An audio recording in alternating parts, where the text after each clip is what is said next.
नमस्कार, मैं पीयूष बड़ी अवस्थी। आप देख रहे हैं इंडिया जंक्शन। एक तरफ इंडिया गठबंधन अपनी मजबूती दिखा रहा है तो दूसरी तरफ एनडीए गठबंधन 400 पार का दावा कर रहा है। इन सब के बीच मायावती अकेले ही चुनाव मैदान में ताल ठोक रही हैं। लोगों को लग रहा है कि इस बार माया कुछ भी नहीं कर पाएंगी, लेकिन ये माया है, इनकी काया राजनीति को देती है छाया। क्या है माया का 13 सीटों पर बीजेपी को हराने का गेम प्लान, हम दिखाएंगे इंडिया जंक्शन की इस स्पेशल रिपोर्ट में गेम प्लान ऑफ माया। प्रधानमंत्री नरेंद्र मोदी को सत्ता से बेदखल करने के लिए देश भर के विपक्षी दल एकजुट हो चुके हैं। इंडिया गठबंधन के सहारे विपक्षी दल मोदी नेतृत्व वाले एनडीए को रोकना चाहते हैं। इसी क्रम में बहुजन समाज पार्टी समेत कई दल अकेले दम पर चुनाव लड़ रहे हैं। बसपा अपनी अपनी तैयारियों में जुटी हुई है। बसपा इस चुनाव में एकला चलो के रास्ते पर चलकर किसको सबसे ज्यादा नुकसान करेगी, ये भी बड़ा सवाल बना हुआ है।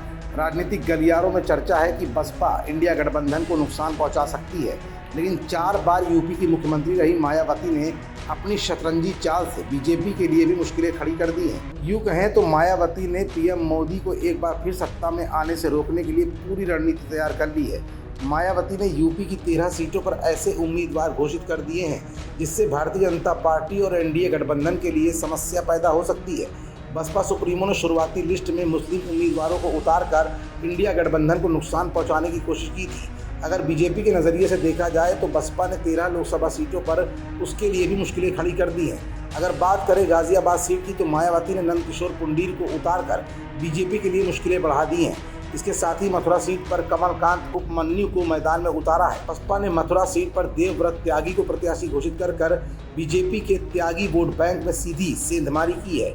वहीं बिजनौर सीट पर जाट कैंडिडेट को उतारकर बीजेपी को मुश्किलों में डाल दिया है। पार्टी ने यहां से जाट प्रत्याशी चौधरी वीरेंद्र सिंह को टिकट दे दिया है।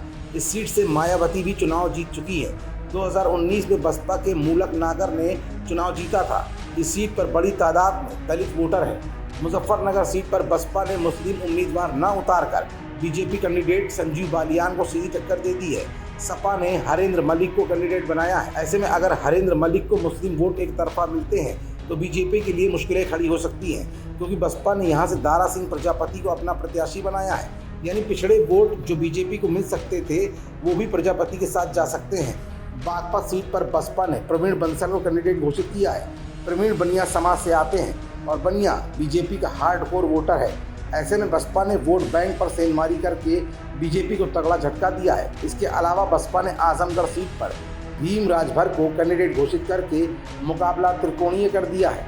हालांकि बसपा नेता शाह आलम उर्फ गुड्डू जमाली के सपा में जाने से समाजवादी पार्टी मजबूत हुई है, लेकिन मौजूदा समय में इस सीट से बीजेपी के दिनेश लाल निरहुआ सांसद हैं। इसके साथ ही घोसी सीट पर बसपा ने पूर्व सांसद बालकृष्ण चौहान को उतारकर मुकाबला और भी कड़ा कर दिया है। बस्ती से दयाशंकर मिश्र और फैजाबाद सीट पर सच्चिदानंद पांडे यानी ब्राह्मण कार्ड खेलकर बीजेपी को नुकसान पहुंचाने की कोशिश मायावती ने की है। दलित, मुस्लिम और ब्राह्मण के एक अटूट गठजोड़ ने कांग्रेस को मजबूत स्थिति दी थी। बाद में कांशीराम और राज्यों में अलग अलग दलित विचारकों ने इस तरह से काम किया कि जो दलित वोट बैंक कभी एकजुट हुआ करता था वो तितर बितर हो गया था। इसी वजह से बसपा सुप्रीमो मायावती 1-2 बार नहीं बल्कि 4 बार उत्तर प्रदेश की मुख्यमंत्री बनी थी। इस चुनाव में भी मायावती अपने दलित वोट बैंक के साथ साथ ब्राह्मण वोटर का तड़का लगाकर एक बड़े ट्रम्प कार्ड के सहारे बड़ा खेल कर सकती है। खबरों से जुड़े रहने के लिए सब्सक्राइब करें हमारा चैनल इंडिया जंक्शन।